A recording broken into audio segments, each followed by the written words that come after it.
You are officially a brown bear, Ursus arctos.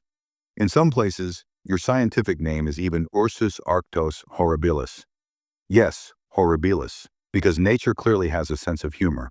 You look like a symbol of power, majesty, the mighty king of the forest. Your life is not an epic documentary narrated by some deep, soothing voice. Your life is a long, tragic comedy about hunger, fear, humiliation, and disappointment.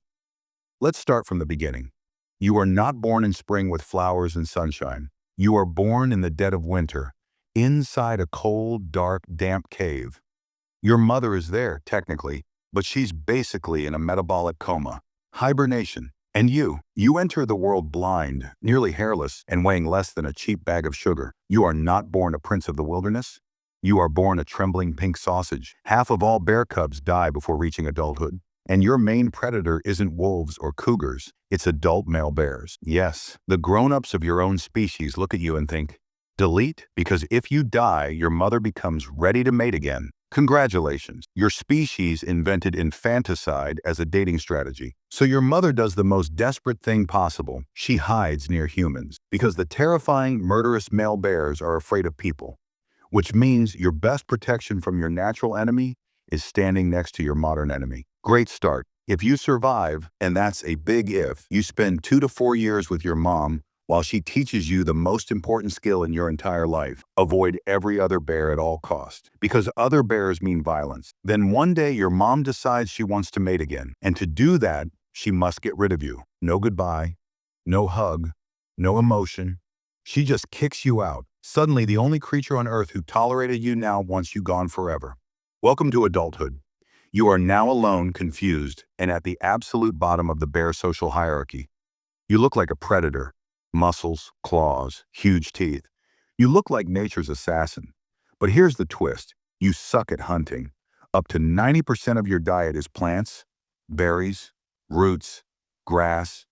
You are basically a cow with knives. And your digestive system is terrible at digesting plants.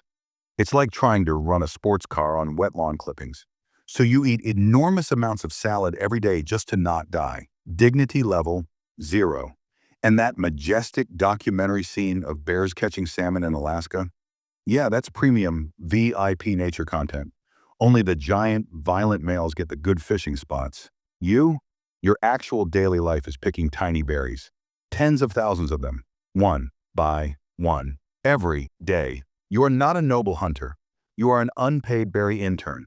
And when you finally get protein, do you take down a majestic elk? Of course not. You rip open rotten logs and lick ants and beetle larvae. The king of the forest spends his day eating insects like a depressed anteater. Then winter returns and it's time to hibernate. People think hibernation is a nice long nap.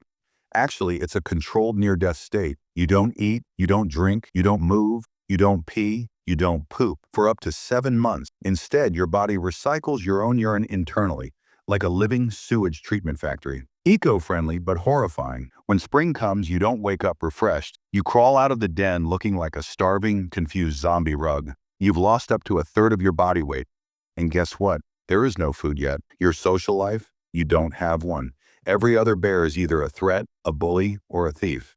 Communication is basically rubbing your back on a tree to say, I was here. Go away. I hate everyone. You are not a wise lone philosopher. You are a paranoid forest hobo. And then comes the final boss, humans. We destroy your habitat, remove your natural food, place delicious garbage right next to where you live, and when you logically eat it, we label you a problem bear. The solution? Tranquilizer dart, cage, exile to a place you don't know, where you probably starve, or we just skip straight to killing you. Nature is full of poetry, so why is it horrible to be born a brown bear? Because your entire life is a contradiction. You look powerful, but live terrified. You have the body of a hunter, but eat berries and bugs. You survive winter by almost dying. You wake up starving into a world with no food. You are condemned to isolation, paranoia, and hunger. And when you adapt to the world humans ruined, you are punished for trying to survive. Your life is not majestic. It is stubborn, desperate persistence. Nothing more, nothing less.